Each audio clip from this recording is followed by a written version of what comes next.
I'm Savannah, 28 years old, and I've lived long enough to know that family isn't always about blood. 15 years ago, they left my brother and me on a deserted road on Christmas Eve. But after the death of the uncle who raised me, they reappeared right in a lawyer's office. They thought they could easily take millions of dollars from the will, but they had no idea my uncle had prepared a plan to expose every secret. This story is about revenge, truth, and karma. If you've ever been taken advantage of by family, stay tuned, because this story will show you how justice ultimately wins. Let me take you back to where it began. I am standing in a place that has no business existing in the same world as me. The waiting room of the prestigious law firm Gordon Brooks and Associates looks like something out of a magazine. Gleaming hardwood floors, leather armchairs that probably cost more than my first car, and a huge window overlooking downtown Los Angeles. Sunlight pours in, but it feels cold and sterile. It's too perfect. Just like the funeral I was at yesterday. My eyes are still swollen and red. It feels like I haven't really been able to breathe in 2 days, not since Uncle Walter passed. Saying goodbye to him felt like losing the one solid anchor I ever had in my life. He was a force of nature, a brilliant mind, a man who built an empire from nothing. But to me, he was just my uncle, the man who saved my life. I keep telling myself he is in a better place now, free from the cancer that ate him alive. But the thought of him being gone just crushes me. A sudden noise pulls me from my thoughts. The heavy mahogany door swings open and a couple walks in. My heart stops. Number, it can't be. 15 years of silence. And here they are, Frank and Elaine. My biological parents. They are a caricature of the people I remember. My mother is wearing a bright pink suit that is 3 sizes too small. Her bleached blonde hair is a mess, and her face is caked with cheap makeup. My father is in a rumpled brown suit with a loud checkered tie that clashes horribly. He still has that same nervous energy, that telltale sign of a man looking for a way out. They don't even see me at first. They are too busy looking around, their eyes darting over the expensive furniture, a greedy hunger in them that makes me sick. Elaine whispers something to Frank, and he grins, a flash of gold from a capped tooth. They're like 2 hungry hyenas who just stumbled into a mansion. Frank is the first to spot me. His smirk vanishes and his jaw drops. "Savannah," he says. His voice is a low, gravelly whisper. Elaine turns and her eyes widen. She doesn't look happy to see me. She looks disappointed. Like I am an unexpected fly in her soup. "What are you doing here?" she snaps, her voice grating. I just stare at them, my mind racing. A flood of old memories rushes over me. Memories of an endless cold Chicago winter, of a tiny apartment filled with the smell of cheap takeout and stale cigarette smoke. Memories of my father's drunken rages and my mother's cruel indifference, and the memory of the last time I saw them, that cold Christmas Eve. "I am here for the reading of the will," I say, my voice steady despite the tremor in my hands. Frank takes a step toward me, his face trying to contort into a mask of false concern. "Oh, honey, we were so worried about you." His words are a disgusting lie, an insult to my intelligence. I want to laugh in his face. He's trying to act like a caring father now, 15 years too late. "Worried about me? You abandoned me," I state, my voice cutting through his fake sympathy. Elaine scoffs. "We did it for your own good, sweetie. You were holding us back." Her words are as callous as they were back then. My stomach turns. They are here for one reason and one reason only: money. They think that because they are Uncle Walter's family, they are entitled to his fortune. I can feel the hate building up inside me, a hot burning fire in my chest. 15 years of bitterness and pain all bubbling to the surface. Just as the tension in the room becomes unbearable, the inner door opens. It is Gordon Brooks, Uncle Walter's lawyer, a kind, gentle man with a quiet demeanor. He looks at me with a sad, empathetic expression, a silent acknowledgement of my pain. Then his gaze shifts to Frank and Elaine. His face becomes a cold, unreadable mask. Mr. and Mrs. Miller, he says, his voice flat and emotionless. Yes, that's us, Elaine, says her voice suddenly bright and cheerful. She tries to shove past me. We're here for the reading of Walter's will. Gordon steps aside, gesturing for them to enter. Miss Davis left a very specific arrangement for you. Please come in. My heart is pounding. A specific arrangement. What does that mean? I feel a knot of fear and confusion twisting in my stomach. Did Walter really leave them something after everything? He wouldn't. He was a good man. He was the one who saved me. I have to believe that he had a plan. I have to believe that he wouldn't let them win. My hope, that little flicker of light, felt like the only thing keeping me from falling apart in that polished waiting room. Watching my parents disappear behind the heavy door, I clung to the image of Uncle Walter. He was a force of nature, a man who built an empire, and he wouldn't have been so naive as to trust Frank and Elaine. No, I had to believe he had a plan. And as I sat there trying to calm the storm inside me, my mind drifted back all the way to a different world 15 years ago.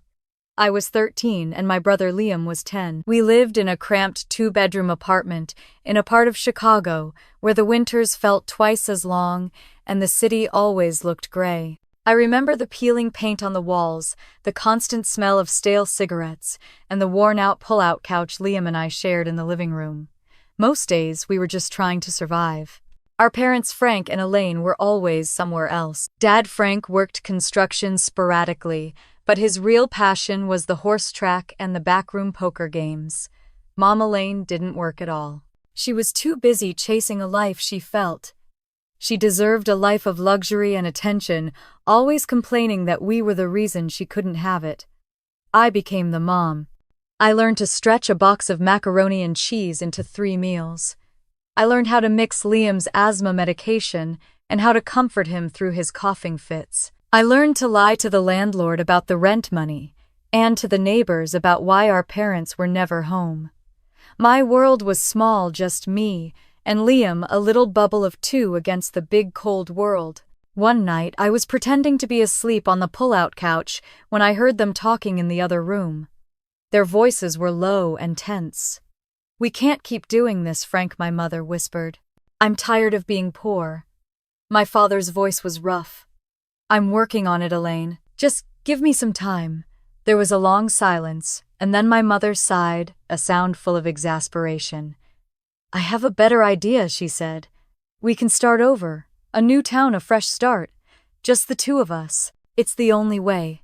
I heard the words, but I couldn't make them fit together. Start over, without us. No, that couldn't be right. They would never do that. They were our parents. They loved us right. Even though they never said it, and even though they were always angry or absent, they were our family. They had to be. I lay there, my heart pounding in my chest, a cold dread seeping into my bones. A few days later, they sat us down at the kitchen table. My mother was smiling, a bright fake smile that didn't reach her eyes. My father was shuffling his feet, refusing to look at me. "Kids," my mother said, her voice sugary sweet. "We have a big surprise for you. We're going on a trip. A little Christmas vacation." My father chimed in with a forced cheerfulness. "We're going to see an old friend of ours, Margaret, in Aurora. It'll be a fun adventure." My heart leaped.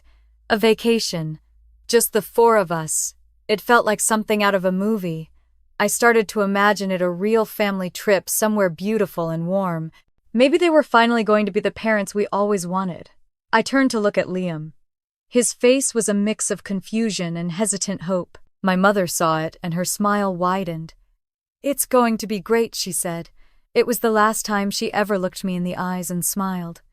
As we packed our worn suitcases, I still had a strange feeling in my gut. My mother was humming Christmas carols, something she never did, and my father was unusually quiet. The car was old and smelled of stale coffee, but to us it felt like a carriage taking us to a new life. We drove for hours past the city lights and into the quiet darkness of the rural roads. Liam was asleep in the back seat, his small hand in mine. He was holding my hand so tightly, and I squeezed it back, a silent promise that I would never let him go. When we pulled into Aurora, a small, sleepy town in Illinois, I was surprised. It wasn't the warm, exciting place I had imagined. It was cold and gray, just like Chicago, only smaller. We stopped in front of a small old house with a single bare light bulb on the porch. A woman with a kind face and tired eyes opened the door. "Frank Elaine," she said, her voice soft and a little confused. "My father just pushed us forward." "This is our kids Savannah and Liam," he said quickly. "Margaret, we're just gonna run to the store real quick. Forgot a few things for Christmas dinner. We'll be right back." My mother knelt down and gave us both a quick, almost panicked hug. "Be good for Margaret," she whispered. Her hands were shaking. I remember looking at her face, at the desperate look in her eyes, and feeling a sudden surge of fear. Something was wrong. Very, very wrong. But she just smiled, a flimsy, forced thing, and then she and my father turned and got back in the car. I stood on that porch, the cold wind biting at my skin. I watched the taillights of their car disappear down the street, and I knew in that terrible, heartbreaking moment that they were not coming back. They had done it. They had left us. I wanted to scream, but the sound was stuck in my throat. I just stood there, clutching Liam's hand, staring out into the darkness. It was Christmas Eve. We were orphans, and my world, that little bubble I had tried so hard to protect, had just burst. That bubble didn't just burst. It shattered into a million tiny, sharp pieces that cut right through my heart. I stood there frozen on that porch, clutching Liam's hand, staring at the empty street where their car had disappeared. The cold wind bit at my bare skin, but I felt nothing. All I could see was the ghost of my mother's smile, that last false promise before she drove away. All I could feel was the weight of Liam's small hand in mine, and the knowledge that I was all he had. I was 13. He was 10. We were alone. Margaret, the woman from inside, came out and gently put a blanket around my shoulders. "Honey, you should come inside," she said, her voice soft and full of pity. I shook my head, my eyes still fixed on the road. "They'll be back," I whispered, the words tasting like ash in my mouth. "They just went to the store. They'll be back for Christmas dinner." Margaret said nothing, but her sad eyes told me everything I already knew. Hours passed. The streetlights flickered on, casting a pale, sickly glow on the snow. One by one, the houses around us began to glow with Christmas lights. I could hear the faint sound of Christmas carols from a neighbor's house, the happy laughter of a family. It was a perfect, terrible contrast to the empty silence on our porch. I just stood there holding Liam, who had finally fallen asleep in my arms, his face pale and his breathing shallow. His asthma always acted up when he was scared. Around midnight, Margaret came out again. She had a cup of hot chocolate in her hand, but I didn't want it. She had been on the phone, and when she looked at me, her eyes were no longer just sad. They were filled with a terrible certainty. "They're not coming back, are they?" I asked, my voice barely audible. Margaret didn't have to answer. She just pulled a small folded piece of paper from her pocket and handed it to me. My hands trembled as I opened it. It was a note scribbled in my mother's frantic handwriting. "Savannah," it read, "we have to do this, for your own good. This is the best way for you to have the life you deserve. We can't give that to you. Someday you will understand. We love you." There were no kisses, no signs of affection, just those cold, self-serving words. I read it again and again, trying to make the words mean something else, but they didn't. They were exactly what they said they were. An excuse, a final cruel dismissal. I felt a cold rage start to build inside me, a fire that burned away the fear and the sadness. For our own good, to have the life we deserve. This was their excuse for abandoning us, for leaving us alone on Christmas Eve. It was a lie, a beautiful, terrible lie. It was for their own good, so they could be free. So they could start over without the burden of 2 children. I handed the note back to Margaret. "You should call the police," I said, my voice flat and emotionless. She looked at me surprised. "You want me to?" I nodded. "Please," I said. Before they get too far away, Margaret went inside to make the call. I just stood there alone with Liam as the flashing red and blue lights of a police car pulled up to the curb. It was over. Our old life, the one I had tried so hard to hold on to, was gone. A kind, tired-looking police officer with a salt-and-pepper beard got out of the car. He had a gentle voice and a compassionate look in his eyes. He talked to Margaret for a long time, then he came over to me. "What's your name, sweetie?" he asked. "Savannah," I said, my voice hoarse. He nodded. "Well, Savannah, we're going to get you and your brother some help. We're going to take you somewhere safe. Somewhere safe." The words sounded foreign and strange. I just nodded, clutching Liam tightly. As they gently led us away from the house, I looked back at the street where my parents had disappeared. The last remnants of my childhood and my family were gone, swallowed by the cold darkness. I took a deep breath and let it all go. The pain, the fear, the memories. I told myself I would never think of them again. I had to be strong. For Liam, for myself. The journey to our new life had begun, but I had no idea it would be a journey of endless heartbreak before I found my way back to myself. I thought the worst part was over when they drove away. I was wrong. The heartbreak had only just begun. The police officer drove us to a county children's services office, a sterile gray building that smelled of disinfectant and sadness. A social worker with a kind but tired face asked us a bunch of questions I didn't want to answer. She tried to make me feel better by telling me they would find us a good home, a safe home. A safe home. The words sounded like a promise that could never be kept. Liam started wheezing in the car, his small chest heaving with every breath. I knew the signs. He was having an asthma attack brought on by fear and stress. When we got to the office, the social worker took one look at him, and her face turned serious. "We need to get him to a hospital," she said. I didn't want to let him go, but I knew she was right. They put him in an ambulance and drove him away. I stood there watching the flashing lights disappear, a new kind of terror gripping my heart. I was alone. Truly, completely alone. The next few days were a blur. I was moved from one temporary placement to another, a string of strange houses and strange faces.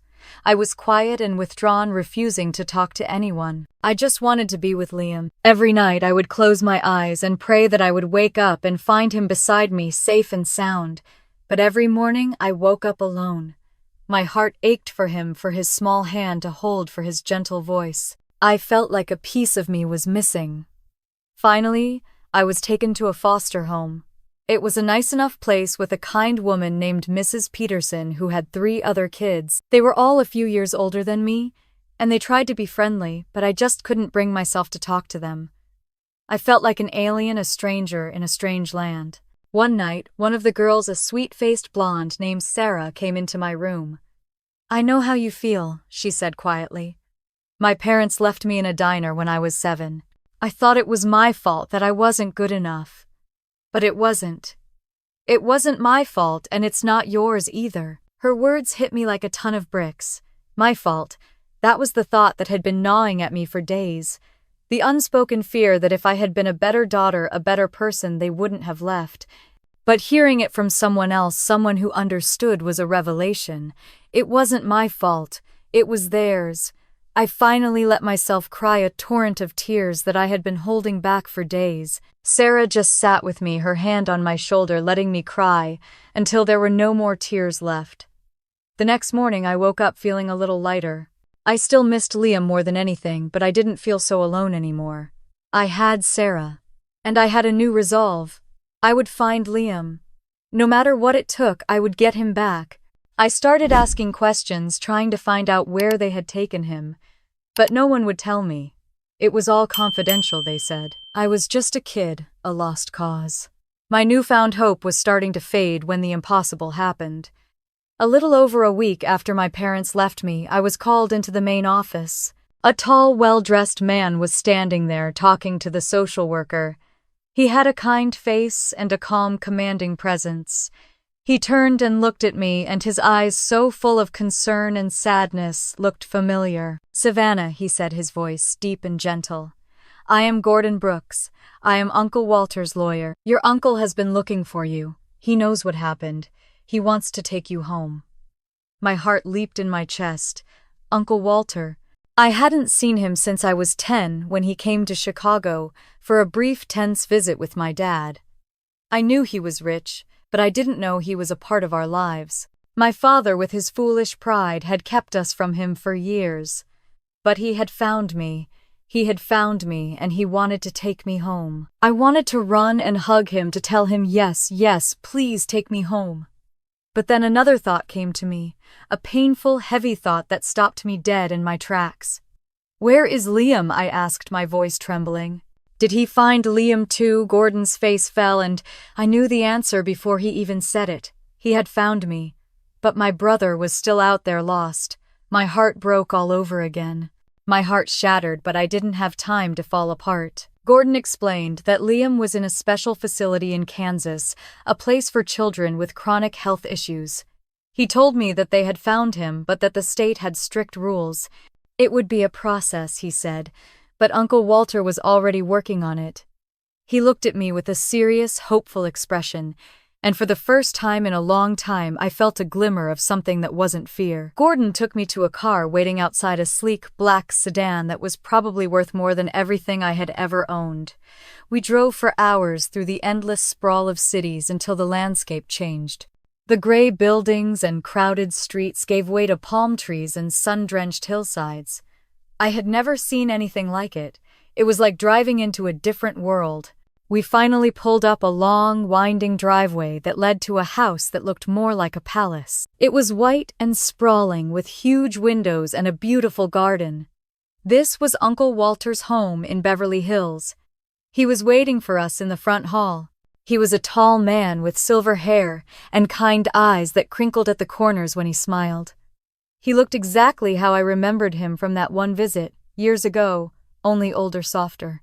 He came over to me and knelt down so he was at my eye level. "Hello, Savannah," he said, his voice as gentle as a lullaby. "I'm so glad we found you." I just stared at him, unable to speak. I was so used to being a ghost, to being invisible. I couldn't understand why this man, this powerful, wealthy man, would go to such great lengths to find me, to save me. I was just a burden, a kid they had left on a doorstep. He must have seen the fear in my eyes. "It's all right, sweetheart," he said softly. "You're safe now. You're home. No one is ever going to hurt you again." He took my hand and led me inside. The house was beautiful, but it felt sterile and cold. I was a stranger in a strange land. I didn't trust it. I didn't trust him. Every time a door opened, I braced myself for the worst. Every time he spoke to me, I was waiting for the other shoe to drop. For the first few weeks, I was a silent shadow. I would sit in my room staring out the window, watching the world go by. I would eat my meals in silence, always looking for an exit. Walter never pushed me. He just sat with me, talked to me about his day, about his company, Genesis Systems. He told me he understood if I didn't want to talk, but that he was always there if I did. He was patient. So incredibly patient. One day I found him in his study, looking at an old photograph. It was a picture of two boys a little bit younger than my dad and Uncle Walter. They were laughing, their arms around each other's shoulders. "That's me and your father," he said, his voice soft, with a hint of sadness. "We were so close back then. He was my best friend." He looked at me, his eyes full of a pain that I had only ever seen in my own reflection. "What happened?" I asked, the words tumbling out before I could stop them. He sighed a long, weary sound. "Your father, he always had a way of getting himself into trouble. When we were just starting out, I gave him a chance to work with me. We had a great idea for a business, but he took a shortcut. He lied to me. He stole from me. It was a small amount, but it was enough to show me who he was. I had to cut him off. It broke my heart, but I had to do it. He was my brother, but I couldn't let him drag me down." He looked at me, his eyes filled with a sad understanding. "When he left you and Liam, I knew I had to find you. I had to fix his mistake. He may have given up on you, but I never will." He told me that he had already hired a team of lawyers and private investigators to find Liam. He showed me a map with pinpoints all over the country. He explained that they had been following every lead, every rumor, every bit of information they could find. They were close. He knew it. And then he looked at me and said something that changed my life forever. "Savannah, you are my family. And I am going to fight for my family." He was a man of his word. For the next 2 years, he fought the system, he fought the state, and he fought every single obstacle they put in his way. I would see him on the phone, his face tight with concentration, and I would hear him on the other end, his voice firm and unwavering. He never gave up. He never stopped fighting. He was a force of nature, and he was fighting for us. He was fighting for my brother, and I knew without a doubt that he was going to win. For 2 years, my life was an unending cycle of waiting. 2 years that felt like an eternity. And a blink of an eye all at once. I went to school, I learned how to swim in the enormous pool in the backyard. I had my own room with a huge bed, and I had Uncle Walter. He was my rock, my guide, my constant source of strength. But every day I thought about Liam. I thought about him when I ate dinner. I thought about him when I went to bed. I thought about him when I woke up in the morning. Was he safe? Was he happy? Was he thinking about me? I would ask Uncle Walter every single day if there was any news. He would just put his hand on my shoulder and tell me that they were getting closer. He never gave up. Not once. And I knew he wouldn't. He had a stubborn streak in him that was both frustrating and deeply comforting. He wasn't going to stop until he found Liam. He had made me a promise, and I knew he would keep it. One afternoon, I was in my room doing homework when I heard a commotion downstairs. I ran down the grand staircase and saw Uncle Walter on the phone, his face a mix of pure joy and relief. He hung up the phone and looked at me, a tear rolling down his cheek. "We found him," he whispered, his voice thick with emotion. "Savannah, we found Liam." My legs felt weak and I almost collapsed right there on the stairs. He came over to me and hugged me so tightly I thought my ribs would crack. He told me that Liam had been in the same medical facility in Kansas for the past 2 years, and that they had just won the court battle to get him back. It all happened so fast after that. We flew to Kansas the next day. I felt so nervous. I thought I was going to be sick. What if he didn't remember me? What if he was angry? What if he was different? We pulled up to a gray, sterile-looking building and walked inside. The social worker led us to a room, and there he was. My little brother. He was taller, thinner. He was wearing a plain gray sweatshirt and his hair was cut short. He looked up at us with wide, scared eyes. For a moment he didn't move. He just stared at me, a look of utter confusion on his face. "Liam," I whispered, my voice trembling. He took a hesitant step forward and then another. "Savannah," he said, his voice a tiny, unsure sound. And then he ran. He ran right into my arms and I wrapped him in a fierce hug. I buried my face in his shoulder and I cried a torrent of tears that had been building up for 2 long years. He was crying too. I could feel his small body shaking. We just stood there for a long, long time, holding each other finally together again. I didn't want to let him go. I felt a sense of completeness that I hadn't felt since my world had shattered on that cold Christmas Eve. The final court hearing was a few weeks later. The judge was a stern, serious woman with a no-nonsense attitude. She listened to the lawyers for the state who argued that it was best for Liam to remain in the foster care system, and then she listened to Gordon Brooks, who presented a mountain of evidence about Walter's care and love for us. Finally, it was Walter's turn to speak. He stood up and he didn't talk about money or power. He talked about family. He talked about the way Frank had abandoned us, about the way he had broken his own brother's heart, and about the deep love he had for us, a love that transcended the absence of blood. The judge looked at him, a flicker of emotion in her eyes. "This court has heard countless cases of abuse and neglect," she said, her voice echoing in the silent courtroom. "But this is not a case of abuse. This is a case of 2 parents who gave up their children for their own selfish pursuit. And it is a case of a man who fought for 2 years to find and protect the family he had left behind. Family is not defined by blood but by love and by choice. Mr. Davis, I commend you for your unwavering commitment. Custody is granted to Mr. Walter Davis." A cheer erupted from the gallery, a small, polite cheer from the few friends of Walter's who had come to support us. I just looked at Uncle Walter, a proud, grateful smile on my face. We went back to Beverly Hills that day, a family of 3. Liam was quiet and withdrawn at first, but slowly he started to open up. He and I would talk for hours in my room, sharing stories about our lives apart. We talked about the things we missed, the things we learned and the things we lost. The wounds were still fresh, still painful, but at least now we could heal them together. The journey had been long and difficult, but we had finally found our way back to each other. We were home. Home. The word had always felt so empty to me, but living with Uncle Walter, I finally understood what it meant. It wasn't just a place with a roof over our heads. It was a feeling of safety, a feeling that someone would always be there for you, that you were loved and protected no matter what. Walter made sure of that. He didn't just give us a beautiful home and new clothes. He gave us back our childhoods. He gave us a chance to heal. He made us see a therapist, a kind woman named Dr. Evans. At first, I was reluctant. I didn't want to talk about what happened. I wanted to forget.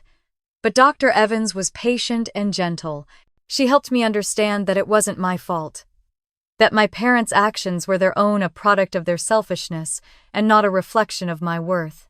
It was a difficult, painful process, but with every session I felt a little lighter, as if a weight was being lifted from my shoulders. Liam, who was much quieter than me, found his own way to heal. He was still a timid boy, easily startled and slow to trust. But Walter, with his endless patience, noticed something in him. Liam loved to draw. He would spend hours with a pencil and a sketchbook drawing everything he saw. Walter bought him art supplies, paint canvases, clay. A whole studio was set up for him in one of the spare rooms. Liam would disappear into that room for hours, and when he came out, he seemed more at peace. One day, I walked into his studio and saw a painting he had just finished. It was an image that was burned into my mind, a boy and a girl standing in a field of snow. The snow was a stark, almost blinding white, and the sky was a deep, unforgiving gray.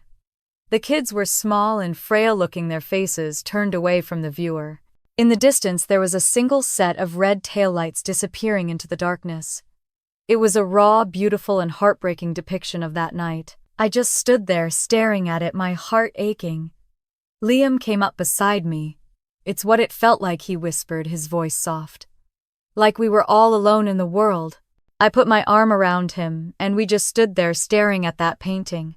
He had found a way to tell our story, a way to make sense of the pain, and it was the most beautiful thing I had ever seen. While Liam was healing through art, Walter was helping me find my own purpose. He saw something in me that no one else had ever noticed. My knack for numbers, my attention to detail, my ability to read people and situations. One day he brought me to his office, Genesis Systems, a huge company that developed high-tech security systems. It was a world away from the tiny apartment in Chicago. He started me out with little things, filing papers, organizing his calendar, but he would always take the time to explain everything to me. He would talk about his business, his vision, the importance of integrity and honesty. "Savannah," he would say, his voice firm but kind, "people are the most valuable resource you will ever have. Treat them with respect, and they will give you their loyalty. Money can be lost, but trust is earned, and it is priceless." He taught me everything. He taught me about finances and investments, about contracts and negotiations. He showed me how to read a balance sheet and how to analyze market trends. He didn't just teach me the mechanics of business. He taught me how to be a good person in a business world that was often cold and unforgiving. He taught me that power could be used for good, to protect the vulnerable, to help people, not just to enrich yourself. By the time I was 21, I was his right-hand woman. I was a trusted advisor, a confident young woman with a purpose. I was an analyst, a strategist, a person who knew how to get things done. I had finally found my place in the world. I was no longer just a scared, abandoned kid. I was a professional, a force to be reckoned with. I was ready for whatever the world threw at me. And I knew deep down that the world would be throwing something at me soon. I just had no idea how soon or how familiar it would be. For a long time, the shadow of my parents was a distant memory, a ghost from a different life. Liam and I thrived under Uncle Walter's care. We were no longer scared, vulnerable children. He had given us the tools to build new lives, to find our purpose, to grow. We had a new family now, a real one, built on love and trust, not on blood. I was happy, Liam was happy, and for 15 years, that was enough. But as I look back now, I realize that even in our peaceful bubble, a storm was brewing just beneath the surface. I was so focused on building my new life, on being a good person, on making Uncle Walter proud, that I failed to see the warning signs.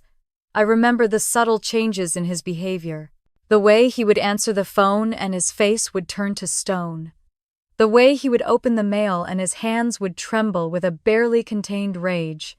I would ask him what was wrong, and he would just tell me it was a business problem. I believed him. I didn't want to think that my parents could still have any power over our lives.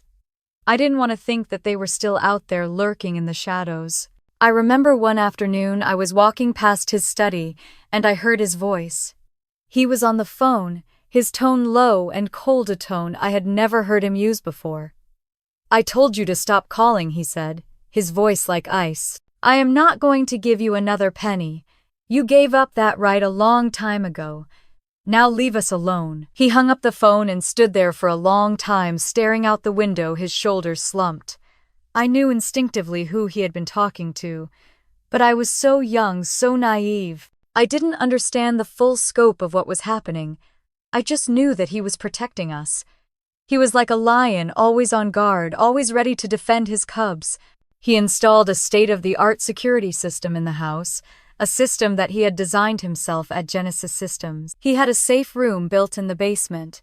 He started carrying a small pistol in his pocket everywhere he went. I was confused and a little scared by all of this, but I trusted him. He always had a good reason for everything he did. Years passed. Liam grew up and went to art school in New York. He became a successful artist, his paintings raw and emotional, full of the ghosts of his past. I became his business manager, helping him with contracts and galleries. He would always send me his work, and I would just sit there staring at his paintings, watching him process his pain. It was beautiful and heartbreaking all at once. He was healing. We were both healing. Or so I thought. I remember a day about 3 years ago. I was working at my desk in Genesis Systems when a sealed envelope was delivered to Uncle Walter's office. It was from a law firm, a firm I didn't recognize. I brought it to him, and as he opened it, I saw a look of pure rage flash across his face. He read the letter, and then he just sat there staring into space. I knew something was terribly wrong. "Uncle Walter," I asked, my voice trembling. He looked at me, a deep sadness in his eyes. "Savannah," he said, his voice tired and defeated. "They found me. Your parents. They want to talk to me about their inheritance." My blood ran cold. I couldn't breathe. After all this time, after all the pain they had caused, they were back. They were back for one reason: money. They wanted to take what was ours. They wanted to destroy the peace we had found. I felt the old anger rise up inside me, a familiar burning fire. I wanted to scream. I wanted to smash something. But Uncle Walter just sat there quiet and still. I could see the wheels turning in his mind. He was thinking. He was planning. He was a man who had built an empire by being 10 steps ahead of everyone else, and I knew in that moment that he was already working on a plan. He was going to handle this. He was going to protect us. I just didn't know how. And I had no idea that this quiet man, this kind and gentle uncle who had saved us, had a plan for them. A plan that had been a long time in the making. A plan that was going to destroy them. And I had no idea how meticulously he had been preparing for this moment. My brother Liam squeezed my hand. We were sitting in the main conference room now, the one with the huge glass table and a view of the city that seemed to stretch on forever. Gordon Brooks, our lawyer, was at the head of the table. Across from us, Frank and Elaine were practically bouncing in their seats. They were like 2 kids on Christmas morning, convinced that every gift under the tree was for them. Liam sat next to me, his hand still in mine, his other hand holding the tiny, smooth stone he always carried. It was a habit he had picked up as a kid, a comfort object. He was a man now, a talented artist with a bright future, but I could still see the scared little boy in his eyes. He had the same look of utter disbelief on his face as I did. Our parents were really here. My boyfriend Ethan sat on my other side. He's a wonderful man, a software engineer who's always been my biggest supporter. He put his hand on my back, a silent, comforting presence. The air in the room was thick with anticipation. Gordon adjusted his glasses and opened a thick folder. "Thank you all for coming," he said, his voice calm and professional. "As you know, my client Walter Davis passed away last week. I have here his last will and testament." He looked over at Frank and Elaine, and a small, almost imperceptible smile touched his lips. It was a smile I had never seen on him before. A smile that was full of something more than professional courtesy. Elaine leaned forward, her eyes gleaming with greed. "Just get to the good part, Mr. Brooks," she said, her voice sharp and impatient. "We have a life to get back to." Gordon didn't even flinch. He just nodded and began to read from the will. It was long and detailed, outlining the transfer of assets and property. The names of charities, universities, and friends were mentioned. My heart swelled with pride as I heard him mention a substantial donation to a foundation for foster children. That was Uncle Walter, always thinking of others. Finally, Gordon got to the part we had all been waiting for. He looked at Frank and Elaine. "And now for the remainder of the estate." He paused, and the silence in the room was deafening. Frank and Elaine sat on the edge of their seats, their mouths a thin, expectant line. This was it. The moment they had been waiting for 15 years. They thought they were about to get everything they felt they deserved. Gordon looked up from the paper and stared at them.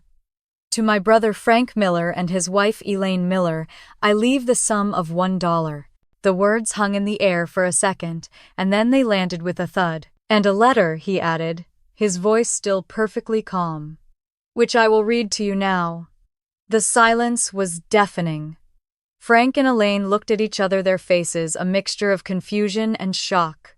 $1. Was this a joke? Frank started to laugh, a short, nervous bark. $1, he said, his voice high and strained. "What is this a joke?" Elaine's face was turning a mottled purple. "We're his family," she shrieked. "He can't do this. He can't leave us only $1." Gordon just waited for them to calm down, a faint smile on his lips. When they finally quieted, he began to read the letter. The words were kind, but they were also cold, and full of a finality that made my blood run cold. "Frank, my brother, you chose your path a long time ago, a path of selfishness and deceit. I gave you a chance to change, but you refused. You chose to abandon your own children to sell them for a quick buck, and for that there is no forgiveness. You have no claim on my legacy. My legacy is my family, and my family is Savannah and Liam." Frank and Elaine were speechless, their faces pale with shock. My heart was pounding. He had done it. He had left them with nothing. He had finally gotten his revenge. But I had no idea that this was just the beginning. I had no idea that the final, cruelest blow was yet to come. I had no idea that a carefully planned, meticulously executed video, was about to expose them for exactly who they were and send them straight to jail. I had no idea. Frank and Elaine's faces, a mixture of shock and outrage, were something I will never forget. They looked at each other, then back at Gordon Brooks, their mouths opening and closing like beached fish. For a moment, they were utterly speechless. A million thoughts raced through my head. Was that it? Was this the end? Was Walter's grand plan just a symbolic middle finger, a final insult to their greedy nature? I wanted more. I wanted them to pay. I wanted them to suffer. $1, Frank finally spluttered, his voice a pathetic squeak. "You're telling me Walter left us a single $1? The brother he spent his life trying to get ahead of." He tried to stand, but his legs seemed to give out and he sank back into the plush chair. Elaine, however, found her footing. She shot up from her seat, her face a mottled shade of red, and pointed a trembling finger at Gordon. "This is fraud," she shrieked, her voice echoing in the silent room. "This isn't real. Walter would never do this. He would never betray his own family. We'll sue you. We'll sue this firm. We'll sue everyone. We'll take everything." Gordon didn't even flinch. He just looked at her, his eyes calm and unwavering. "This is a legally binding document, Mrs. Miller," he said, his voice flat. "It has been notarized and witnessed by 2 separate legal professionals. You have no legal standing here. Elaine just glared at him, her chest heaving with rage. She wanted to hurt him, to tear him down, but she had no power here. No money, no influence. She was just a woman in a cheap pink suit yelling into the void. There is, however, Gordon continued, one final gift from Mr. Davis to you both. A personal message. He gestured to the wall behind him where a large flat-screen television was mounted. A young woman, an assistant in a dark suit, came over and pushed a button on a small remote control. The screen, which had been blank, suddenly flickered to life. Frank and Elaine looked at it, their faces a mixture of confusion and disbelief. "What is this, Frank?" said his voice, a low growl. "Some kind of trick." But as the picture sharpened, their faces went pale. It was a video. The camera was hidden, angled from a high corner, but the picture was perfectly clear. It was a hotel room, a cheap one from the looks of it. Two figures were sitting at a small table, their backs to the camera. But I knew those backs. I knew those voices. It was Frank and Elaine. The audio was a little grainy at first, but then it sharpened. "We have to do it now," Elaine's voice hissed. "He knows we're here. He knows we're looking for the kids." Frank's voice was a low growl. "He's an idiot. He thinks we care about them." Elaine laughed, a short, bitter sound. "We care about his money. That's all that matters. I sent him the letter. I told him we would go to the newspapers. Tell them he paid us off for the kids. Tell them we had to give them up for their own good. He's a public figure, Frank. He'll want to avoid the scandal." I sat there frozen in my chair, listening to the words, my heart pounding in my chest. They didn't just abandon us. They sold our story. They were going to blackmail the man who saved us, using our very existence as a weapon. They were going to poison his good name with their lies. I had no idea how long this had been going on. No idea what Walter had endured in silence, all to protect us. The video continued. I watched them as they laughed, as they joked about what they would do with the money. They were disgusting, horrible people. And then the video ended. A static image of Uncle Walter appeared on the screen, a picture of him standing in his study, a faint smile on his face. His voice, strong and clear, filled the room. "Frank, Elaine," he said, and the sound of his voice, calm and resolute, was like a physical blow to them. "You chose this path. You chose greed over family. You chose deceit over honesty. I have listened to your phone calls. I have read your emails. I have recorded your conversations. I have provided all the evidence to the FBI. They will be finding you soon." The screen went black. For a moment, the silence was deafening. Frank and Elaine just stared at the blank screen, their faces a pale, sickly color. They had been caught. They had been exposed. Their entire plan had been a meticulously constructed trap, and they had walked right into it. They had no idea. The door to the conference room opened. Two police officers, tall and serious-looking, walked in. They looked at Frank and Elaine, then back at Gordon, who just nodded. "Frank and Elaine Miller," one of them said. "You're under arrest for fraud and extortion." Frank and Elaine looked at them, their faces full of fear and confusion. They were no longer the greedy, entitled people who had walked into the room a few minutes ago. They were just two scared, pathetic criminals who had finally been caught. As the officers put the handcuffs on them, Elaine looked at me. For a moment her face was full of pure hatred, but then it was gone, replaced by something I had never seen on her face before. Fear. Pure, unadulterated fear. As they led her away, she didn't look back. She didn't say a word. I sat there watching them disappear. My brother's hand was still in mine, and he squeezed it tightly. My boyfriend Ethan had his arm wrapped around my shoulders. My heart was pounding, a wild, frantic drumbeat in my chest. 15 years. 15 years of bitterness and pain. And now it was over. Walter's revenge wasn't just about leaving them $1. It was about exposing them for exactly who they were. It was about making them pay for all the pain they had caused. It was about justice. And it was perfect. The door closed behind them, and for a moment the room was silent. Frank and Elaine were gone. Just like that. After 15 years of silence, and then a few hours of pure chaos, they were gone. I felt a strange sense of emptiness, a quiet calm after a violent storm. There was no triumph, no wild exultation. Just a deep, profound sense of peace. It was over. The game they had been playing, the shadow they had been casting over our lives was finally gone. Justice had been served. Gordon came over to us, his face no longer a blank mask. He looked at us, his eyes filled with warmth and empathy. "I'm so sorry you had to witness that," he said, his voice soft. I just shook my head. "No," I said, a faint smile touching my lips. "It was perfect." Gordon smiled back. He understood. He had known Walter for years, and he understood the quiet, methodical way he worked. He reached into his briefcase and pulled out 2 crisp, sealed envelopes. "Mr. Davis left these for you and Liam," he said, handing one to each of us. "He instructed me to give them to you after everything was settled. He wanted to make sure you were completely free."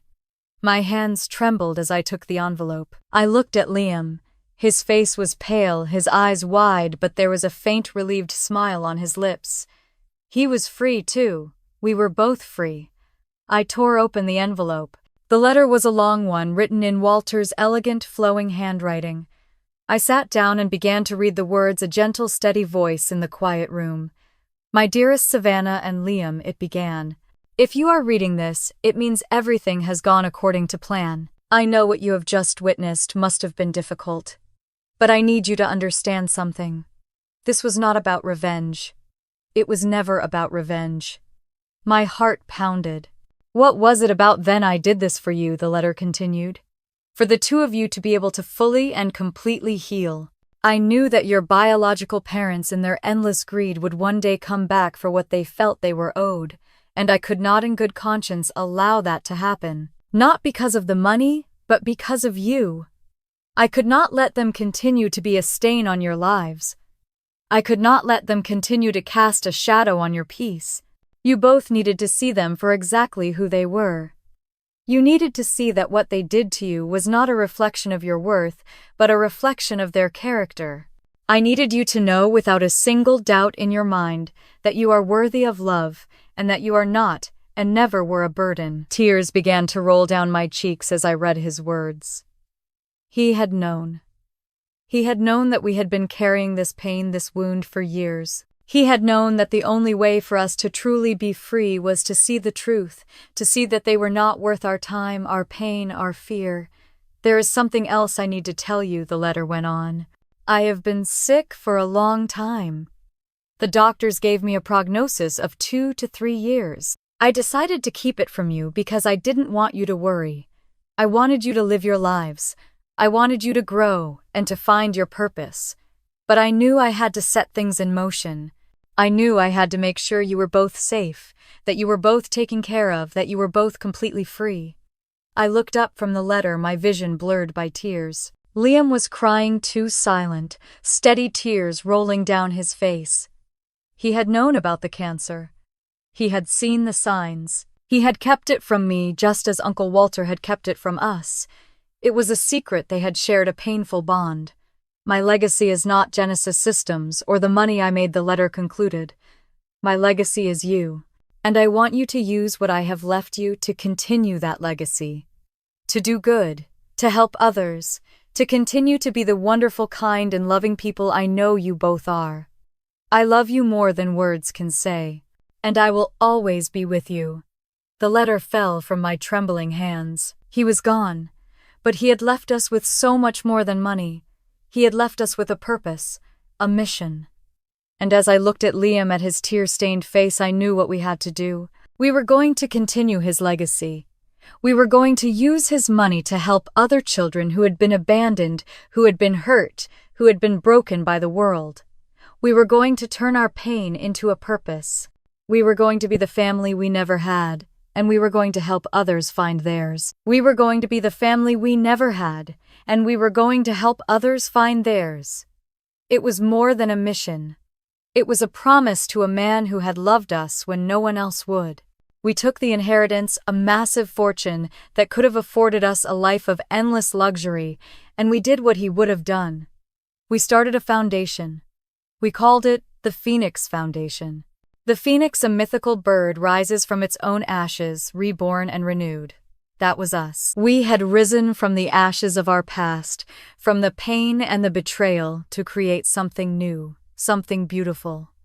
Our mission was simple. We would help children who had been abandoned or separated in the foster care system.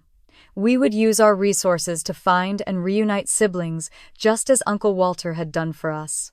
The work was difficult, but it was also the most fulfilling thing I had ever done.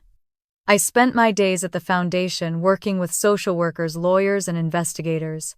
I saw children who had lost all hope, children who were just like me and Liam all those years ago. And with every child we reunited, with every family we put back together, I felt Uncle Walter's presence, his quiet, steady strength. It was the most valuable inheritance he had left us. I remember one case in particular. A young boy named Sammy, who had been separated from his two older sisters. We spent 6 months searching for them, following every lead, and finally we found them. The moment they were reunited, the look on their faces, the tears, the pure, unadulterated joy. It was a feeling that money could never buy. I knew in that moment that this was the best revenge, not the kind that makes you feel good for a little while, but the kind that fills your heart with a quiet, lasting joy. Life now is good. I still work at Genesis Systems, balancing my time between my company and the foundation. I love my work. I love the challenges, and I love the people I work with. Ethan, my wonderful boyfriend, is my rock. He supports me in everything I do, and he loves me unconditionally. I am happy, truly happy, but it's a happiness that is built on the foundation of pain. I know that sounds strange, but it's true. The pain I endured as a child, the pain of being abandoned and alone, gave me a purpose. It gave me the strength to fight, to build, to create a life of meaning. I have learned that the best revenge is not causing pain to those who hurt you. It is creating joy and purpose from what they tried to destroy. My parents, Frank and Elaine, are a distant memory now. They are where they belong, and I am where I belong. I am here living a life of purpose, a life full of love, a life that is a testament to the man who saved me, and a testament to the fact that family is not defined by blood, but by love, by choice, and by the people who show up for you no matter what. I want to ask you a question. Have you ever had someone from your past reappear when they thought there was something to gain? How did you handle it? I would love to hear your stories in the comments below. And if this story resonated with you, please like, subscribe, and share it with others who might need to hear that family is about love and choice, not just DNA. Thank you for listening to my journey. And remember that sometimes the greatest gifts come from our deepest pain.